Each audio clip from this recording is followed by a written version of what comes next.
So it's Saturday, July, or January, not July, January 24th, 2026. Thought I'd pop on here and do another thing as I'm making my food here. There was a great quote in a Substack article I read by a man named Frank Moon, Moone. It talks about the Tang Dynasty's conception of, it was a Buddhist / Taoist term. It's very useful right now. It's called the world of red dust. And his quote is that Tang Dynasty poet Han Shan's image of red dust is instructive. In its original Buddhist context, this does not mean dirt or soil, but the material world itself, a realm of distraction, vanity, and delusion where people chase wealth, status, and recognition like dust caught in a windstorm. To live in the red dust is not merely to suffer, it is to be confused, to mistake motion for meaning and accumulation for purpose. Madness, in this sense, is not an exception, but a default condition of an unrecovered world. Okay, so this is absolutely pertinent to the situation on the ground here in the so-called United States of America. That's sort of built on an idea of white supremacy, genocide, anti-blackness, and misogyny, and all sorts of vile darkness. A lot of people are starting to wake up, but I don't think that people really have the heart yet to withstand the discomfort of emptiness. So in order to do the things that I talk about, that some other people talk about, it's not just to have an unending optimism to build a better world. Okay? Everyone defaults to an aspirational motivation for doing the right thing. An aspirational motivation, if we just do this, we'll get better. But we have to take it to its end result. Okay, so let's think about this to really feel into it. So let's say, take a really mundane example. Going to the gym or exercising. So you have to question, hypothetically, why do you want to go to the gym? Well, if I go to the gym, I'll lose some weight, I'll get stronger. Okay, so what does that get you? What then? Well, then I'll look better, and I'll be more attractive.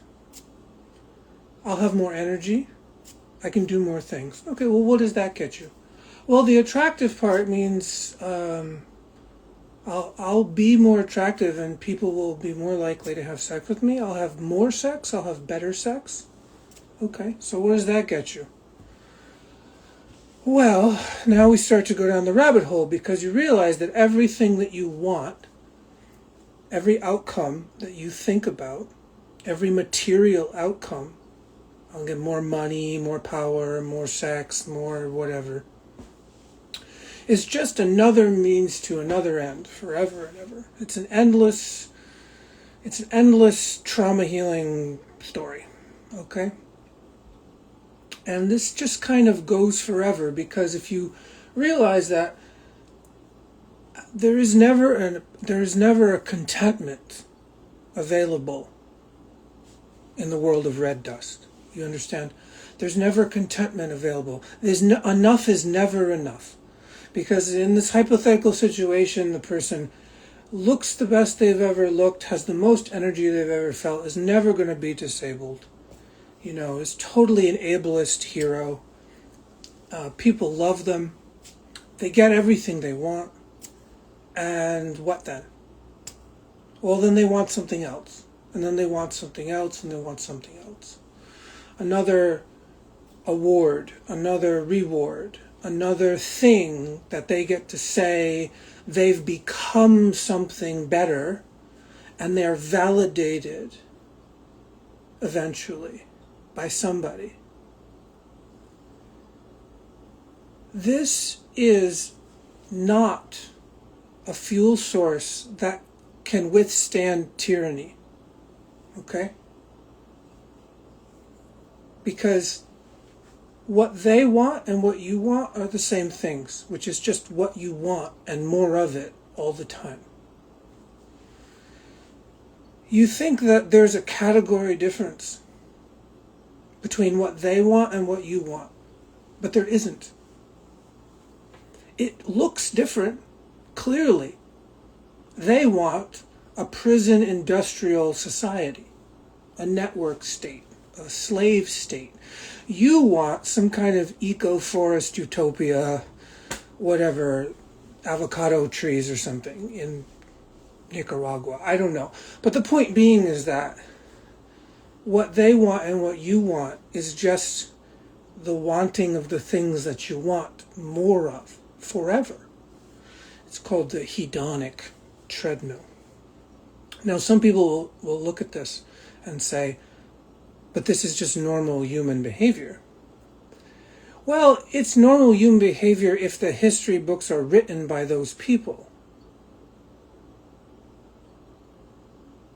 You get what I'm saying? So the history books and society, and we are the descendants of those people. We are the descendants of all the assimilated peoples of the world who were either, like we assimilated. Our ancestors were the ones that took the bargain, the devil's bargain. All the animists and anarchist animists, indigenous people, they died or they were executed or assimilated into the project we're in. And there's still some in the world fighting to hold on to their way of life, which is essentially anti-nation state. They don't want to be governed by a psychotic nation state. But in every country in the world, they are dealing with this issue, right? In China, there are many, many, many ethnic Chinese who are not ethnically Han Chinese. And they are constantly being pressured by the PRC to become something that is like a monolithic China. And of course, it's very nuanced. I'm not really being anti-Chinese, but I am anti-PRC because I'm anti-nation states. And you should be too. Because if we play this out to its logical conclusion, what happens? We beat back the MAGA Trumpists and maybe we impeach them, and then what? This is the world of red dust, though, right? The world of red dust is that it's always the world of red dust. It's like 9 tornadoes inside of 9 tornadoes.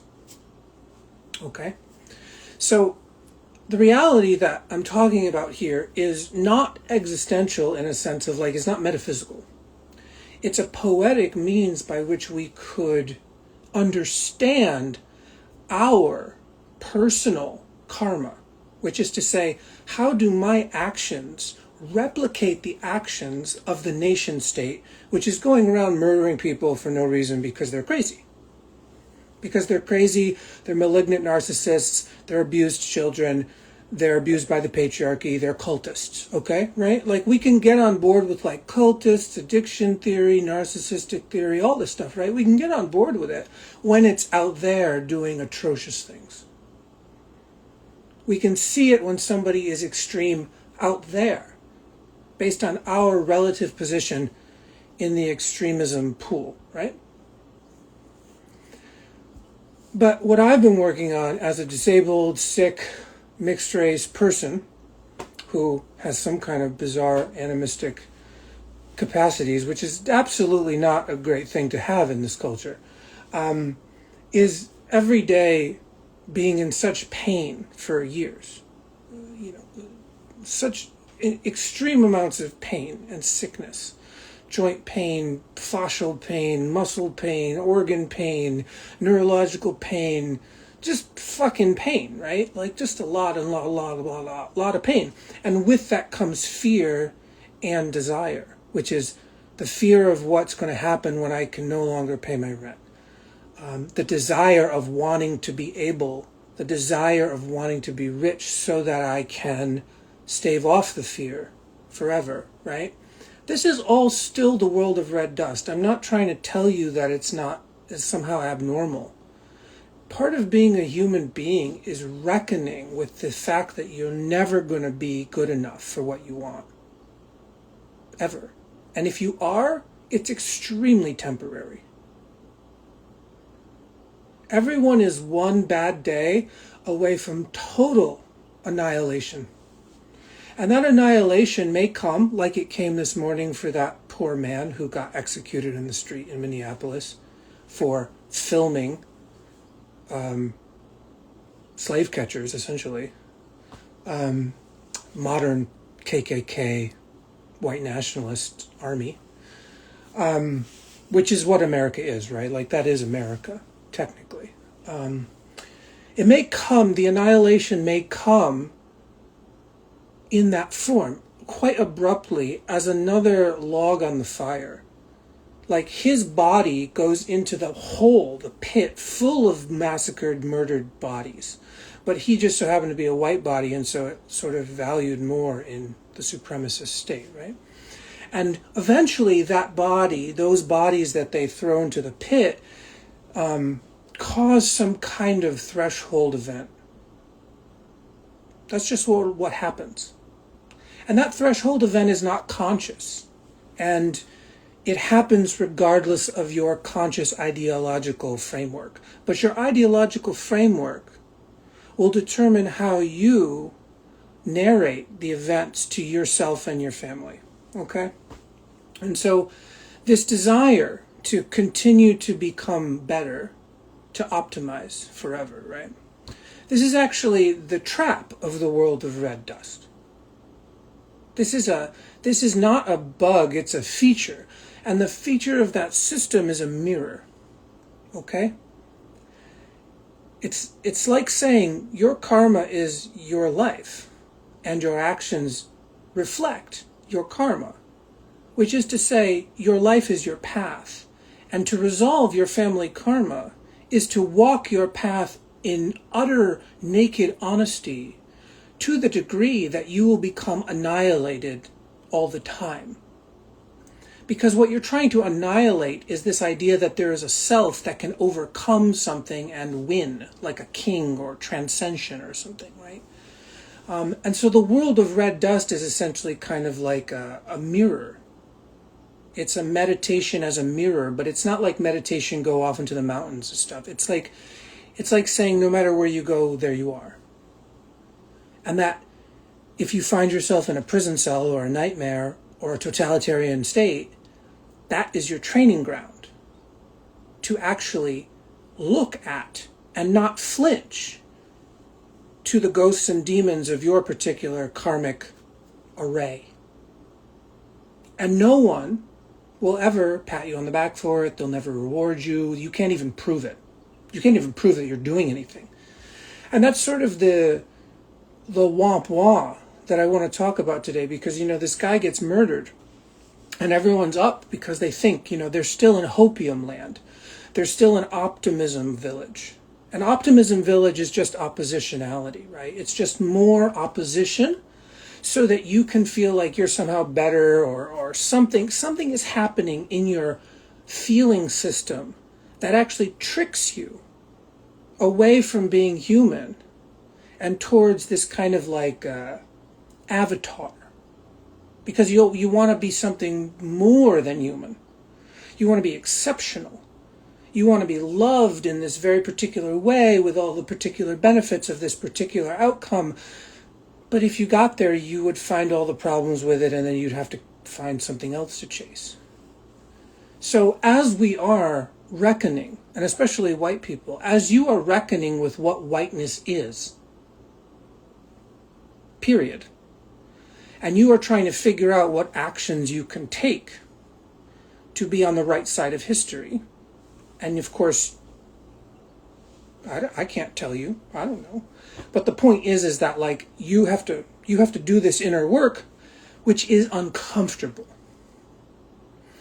And something that I've been thinking about, trying to do this work for 6 years and being totally fed up because I don't see any progress happening, personally, is that what the Western global populace as a archetype of a person can't deal with is the discomfort of withstanding the discomfort of emptiness.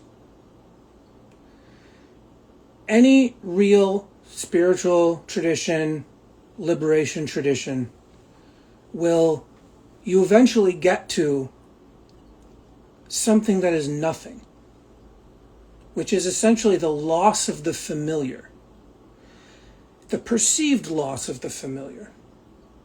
Because loss is also just a perception. It's you perceiving that you have lost something. But you don't really know. You just have a perception and a cultural interpretation around that validates you every day. So the loss of the familiar is losing that familiar validation and having addiction withdrawals, because you no longer can communicate on the same world, in the same worldview as the people around you. And so you run back to the abusive cult relationship. It might be your family, it might be job, might be capitalism, might be whatever. We run back to the familiar, because the familiar, even if it's abusive, even if it's codependent, even if it's harmful, supremacist, ableist nonsense, whatever, cult-like bullshit, is somehow better than the unfamiliarity of the discomfort of emptiness, which can appear as things like loneliness or the meaning crisis, the loss of purpose. What's it all for then? And then you drop into nihilism and you can't stand it, so you run back to something that like feels like it means something. It's like being a bliss fiend. You just want your particular kind of bliss all the time, more. This is the mirror of the work of the world of red dust. This is not like shrug and do nothing about it. This is like, oh, recognize that it's going to get more extreme, that the external world mirrors the internal world. It's called the Ganying principle. It's animism before religion, which is to say, our conduct as a group body affects the terrain, the ecosystem, the climate, and the weather, including all those other beings, spirits, ghosts, ancestors, bugs, whatever, all the beings out there, and vice versa. Like if we dig up the earth in a certain part of the world, not only are we going to release certain bacteria and fungi who maybe shouldn't be released, but we're also going to affect all the psyches of all the people living around that place totally unconsciously, because you've just disrupted the familiar equilibrium that was happening. And because we live in a society that is constantly terraforming and destroying and excavating the earth, at any time of year, with no regard for any kind of astrogeomantic sanity, then the extremism only can become more extreme. Because from a position of being extreme, you can't really see what not extreme is. From a position of oppositional dualism, which is what America is, it's an oppositional dualistic nation state, right? The cultural ideology is oppositionalism. It's binary dualism. It's materialist dualism. And it bleeds into everything. So if we are trying to live in such a state, it must be affecting us, because we are doing the thing which creates a feedback loop, which then feeds back into our body. It's a loop, right? It's a cycle. Our actions as a group affect the actions of the world, and which affects the actions of our bodies. And so from a pessimistic point of view, we're fucked. From a doomeristic point of view, we're fucked forever because we can't stop our treadmill. We can't stop this hedonic treadmill, and we keep generating generations of humans who are addicted to consumption. And part of consuming is predation and domination because we're addicted to it. So from a doomeristic point of view, from a nihilistic point of view, that would be one way to interpret the like things are going to get worse before they get better. So there is still a way to square that, to actually hold that. And again, it's being able to hold the discomfort of emptiness.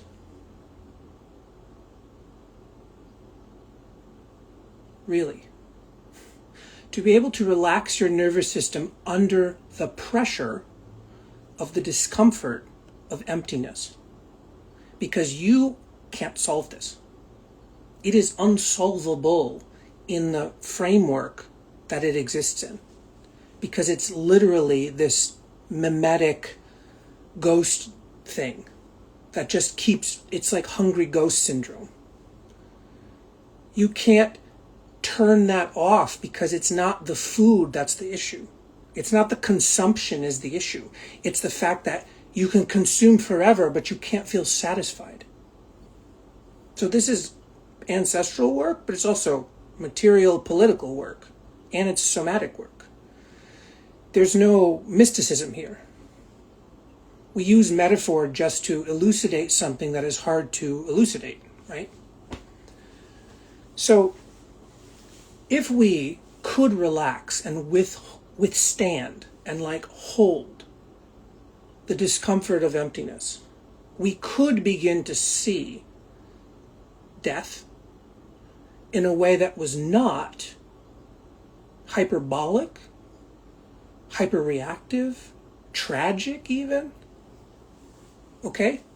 But this requires enough people at enough of a level of skill to meet the world and not do mental fucking gymnastics all the time, to try to make the world fit into a narrative that still comes back to, well, if we just do X, Y, and Z, then we'll get what we want.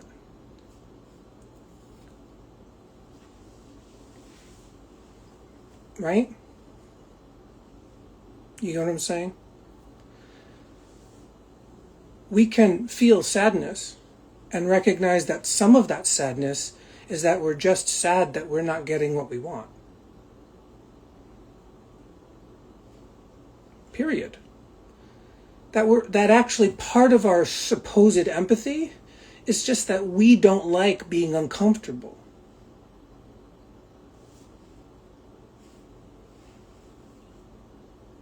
Like if you were all by yourself in the jungle and you didn't have Instagram, you would just become uncomfortable and you would just look around you and blame it on other things. And so this treadmill of constantly needing to validate one's opinions, desires, beliefs, to be on the same page as other people is kind of a sucker's game, and it runs out. It's really effective when you're young and able, because you can expend a lot of energy believing that it's true. At a certain point, though, if you really do the work, you do get to be a kind of depressive kind of state. And it's not really depressive, but it is bleak in the sense it's bleak in opposition to the situation we find ourselves in as sort of human animals striving constantly for something. Constantly. Like the unsatisfiable nature of our situation. Right? Like it's just, as a person with a pain syndrome, right? It is deeply unsatisfying every day to be alive. Right? Like it's honest, right? And I can still use what I am shown about myself to do the labor of being able to hold the discomfort of loneliness, emptiness, etc., as a mirror of the larger world who is not yet willing or able to do that work. Right? This is also why I find it very hard these days to be in groups of people. Now, that's just my own character and my own situation, right? So I'm not telling you what to do. I'm not actually prescribing anything to you. What I'm trying to do is describe. I'm trying to describe and report a situation from the ground floor level where I still feel all these feelings that everyone's feeling. I go on Instagram too. It's a hell of a show, right? But in that moment, actually, like, take an exhale. Drop the beliefs. Drop the opinions. Drop the preferences. Drop the desires. What is underneath that? Because, let's face it, we have to talk about death in a way that is not mystical. But it's also not devoid of relationality with the earth, right? So death practice is the practice of recognizing that this moment, whatever you decide is a moment, 2 minutes, 1 second, 1 breath, whatever, it doesn't matter, is to take the time. And generally you have to do it daily, otherwise it won't become something you can relate with. It's just some weird thing some dude says on the internet and you just go whatever. But to be able to say, what if this was the last moment I'll ever have in this incarnation, with this set of circumstances, with this neurological profile, right? Like this so-called self, with this name and this idea of identity and stuff. What if this were the last time? Just like that guy in Minneapolis. He had a moment where he was alive, and then because of fascist psychopaths, he was dead. He got murdered, right? And his body, his death, is now going to be used by multiple people for multiple purposes, right? That's fine, because people are greedy like that. They want to use other people's experiences to prop up their own theories about life, right? What I want to examine in the next few minutes after I did this long preamble is if that was us. Like if that was us, about to, just you're alive and then you're dead. You're alive trying to do the right thing and then some crazy thugs kill you because they're Klan members.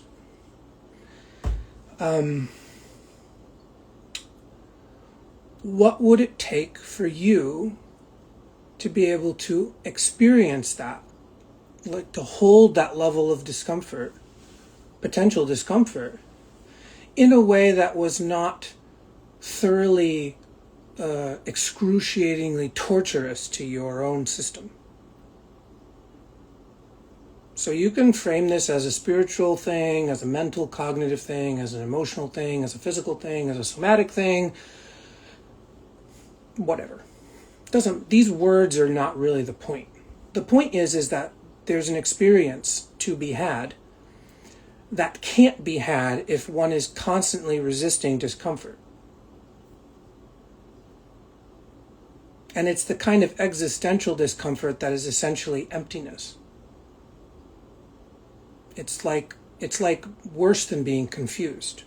And that's the world of red dust, is that like being confused is not really the problem of the world of red dust unless you oppose it.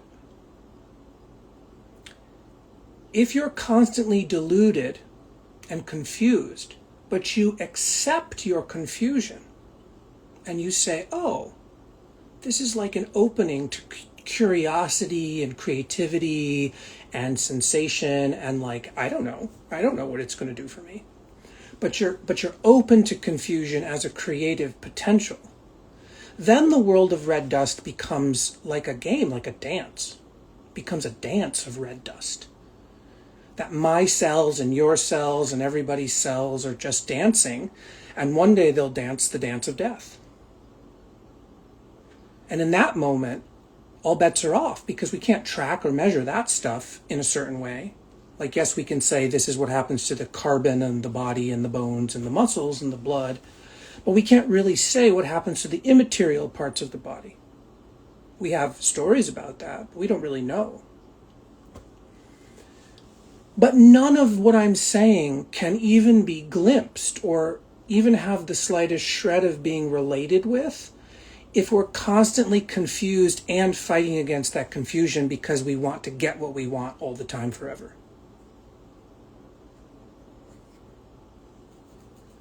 I hope that I'm making a bit of sense here.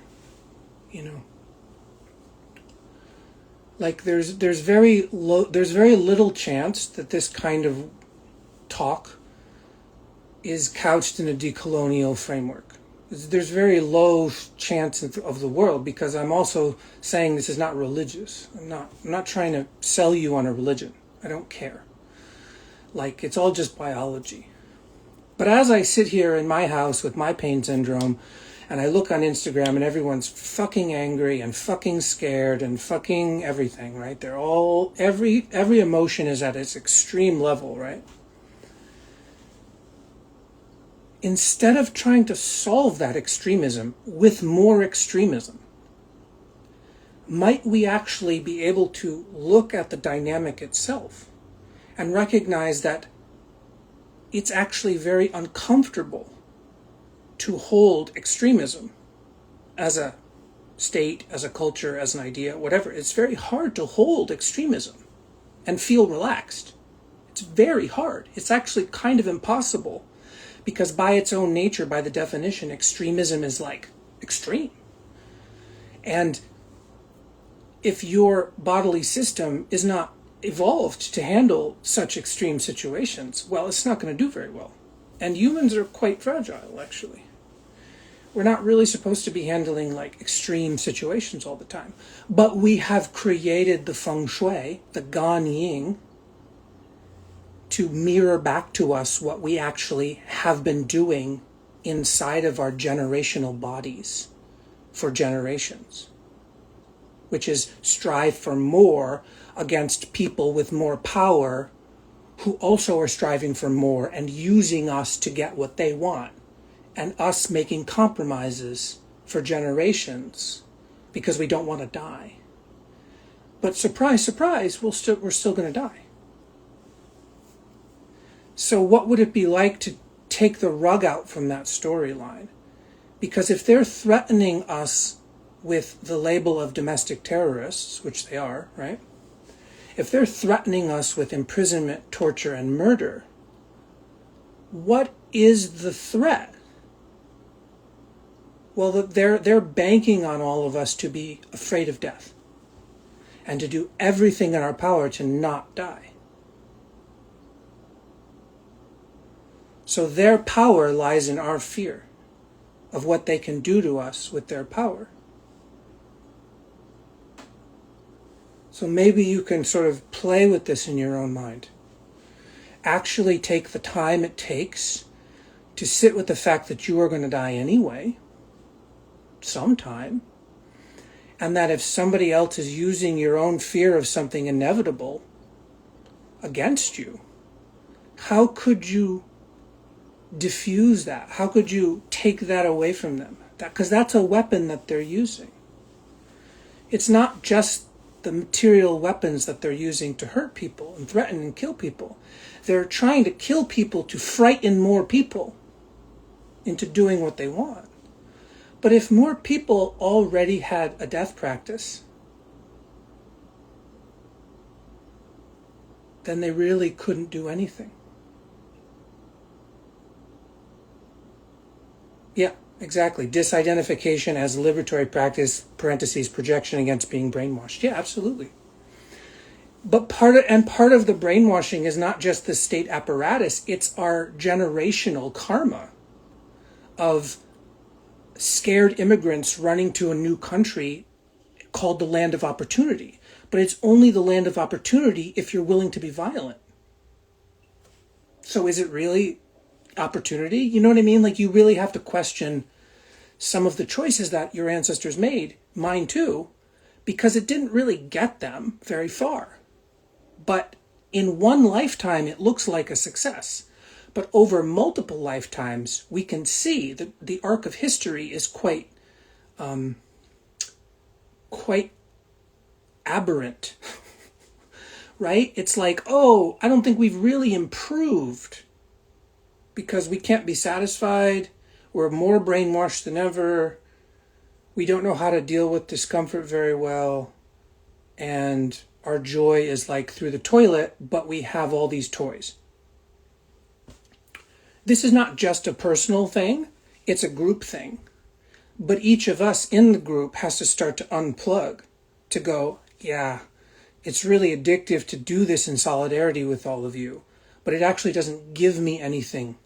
It actually doesn't get me what I actually want, which is probably something like dignity, peacefulness, contentment, satiety, right? Or satiety, as it's said, some people say it, like to be satiated, to actually be content and relaxed and chill in the situation.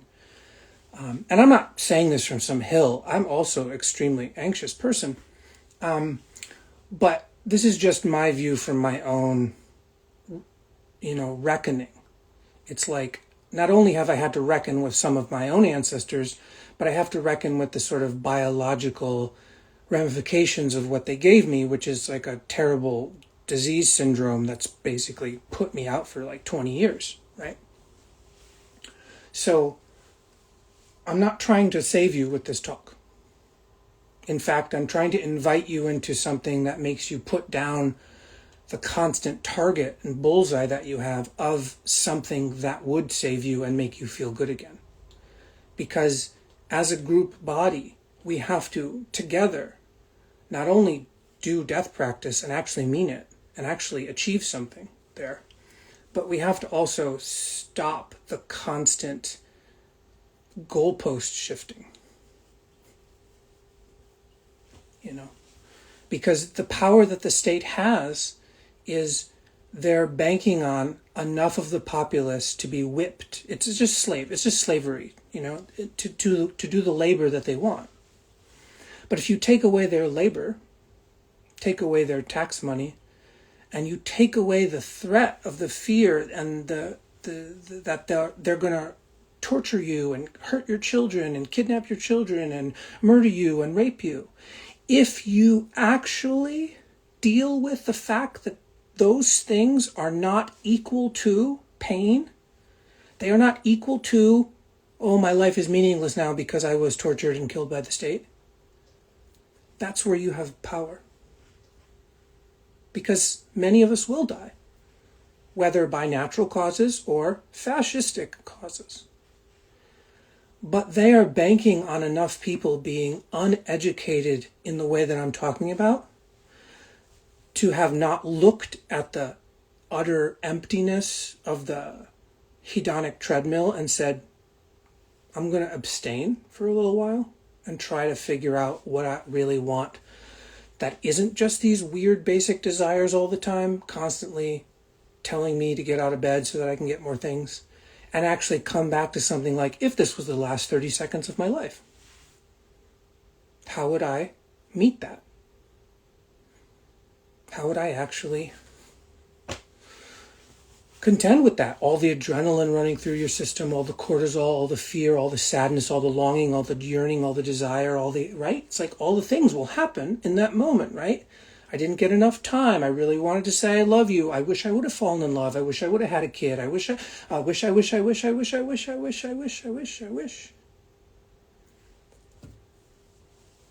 We have to, as a people, take their ammunition from them, which is us. Our emotions are their ammunition. Our unwillingness to be uncomfortable is what they're counting on. They're saying if we make these people uncomfortable enough, they will fall in line. That's what all fascists believe. They really believe in this very simple solution to the world, which is kill everyone who doesn't believe what you believe. This is just silly. This just doesn't mean anything. This is ghost demon behavior. It means nothing. It's like dealing with a crazy person. You just have to have pity for them and protect yourself. So, as we all try to figure out what our own place is in the sort of human revolution, I think it would behoove us to listen. Yes, listen to Black people. Yes, listen to organizers. Yes, build community. Yes, build solidarity. Yes, general strike. All that stuff. But when you're doing it, stop every so often and realize that working towards something that's good does not necessarily mean that you will feel good or get what you want. So if you want to deal with the real issue, which is I'm not happy because I'm not getting what I want, you're going to have to look in the mirror for that. Because that's not a thing the world of red dust can give anyone. Because it's just what it is. It's a karmic playground of desire. And from a very broad vantage point, that's fun. And that's funny and that's humorous. It's like a cosmic play, right? But from the point of view of a mammal trapped in a body who's being essentially put under pressure so that the nerves light up and pain signals happen, well, then we have to do some work. We have to do some work because that's being leveraged against us. The fact that not enough people have a real indigenous value system, including indigenous skills like real meditation, not dissociative bypassy, secular Buddhist Christian meditation, whatever the fuck is going on in the world, but actually real meditation that actually doesn't seek to transcend reality, but actually just seeks to become part of nature again, to actually remember that there's no such thing as a separation, to actually fall into death as a kind of ever-present origin, to take a term from Jean Gebser and Sri Aurobindo, right? It's that the ever-present origin is ever-present, and we are that. But that doesn't mean we're gods, or, there's no pot of gold at the end of the rainbow. There's just the beauty of the rainbow. That's it. That's the pot of gold you get, So I hope that people are taking this into their bodies, and then when they're in conversation with other people and witnessing the kind of call to action that's kind of chicken with the head cut off call to action stuff, that they're able to actually walk in this way. It doesn't mean you deny, it doesn't mean you don't join community. It just means if you're really interested in dealing with your personal and ancestral group karma, like the parts that you were given in your blood,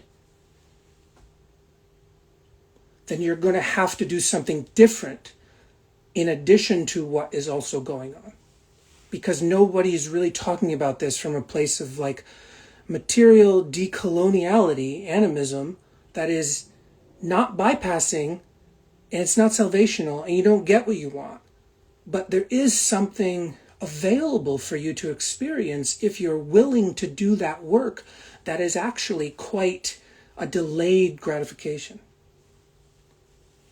Right? It's not like instant satisfaction in a sense. It's not like instant, I got the dopamine hit. It's like, no, you don't get the dopamine hit. You want the dopamine hit, but you don't get it. And I think this is the modern struggle. It's like, how do we remember what our ancient Neolithic ancestors that were pre-nation states remembered and bring that into the modern time that is completely mismatched to our biology?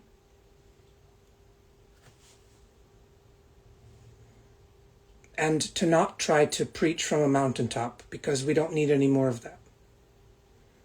But to just say, I'm trying to do my work, my heart is my own heart is my mirror, and I can't flinch because it doesn't decide what to reflect, it just reflects what's in front of it. There's no preferential reflection. And that's extremely uncomfortable. But if, for example, if white people are unwilling to sit in front of the mirror How do we expect any of this to change? And we all know most white people are not willing. You can count on all your hands and fingers and toes and feet the amount of people you know that if they listen to this, they would find immediate, no, but no, I don't, they would deny, contradict, critique. Oh, what about this? Oh, no, they would not look at the mirror. They don't want to do that. So just recognize that actually it's a severe form of fragility to not want to do this. And actually the reason I keep doing this is because I just am not proud of myself if I'm fragile. When I look back at my life and think about all the times I was fragile because I had a wrong story or a colonized part of my relational ontology, I'm very embarrassed. So you don't have to have some grand reason to do this. It can just be like your own ability to have self-esteem and to go, yeah, I don't want to be fragile. I don't want to be like that weak and cowardly. And so I'm going to work at the level I can work and keep working at it. And whether they kill me or not, I mean, I'm still doing what I got. I'm still doing the thing, right? So I'm going to eat food now, but thanks for listening. And,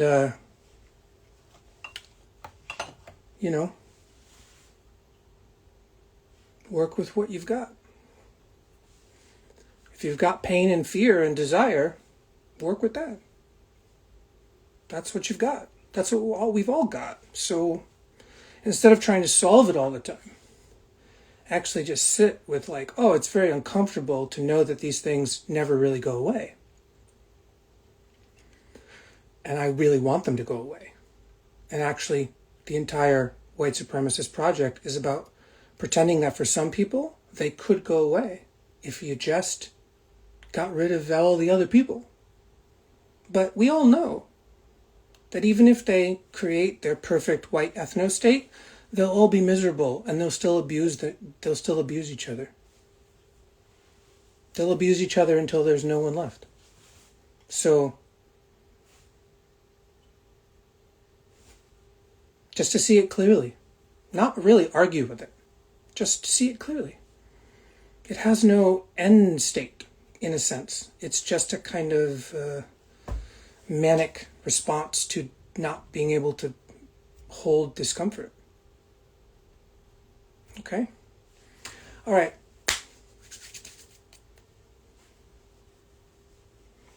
Talk to you later, folks.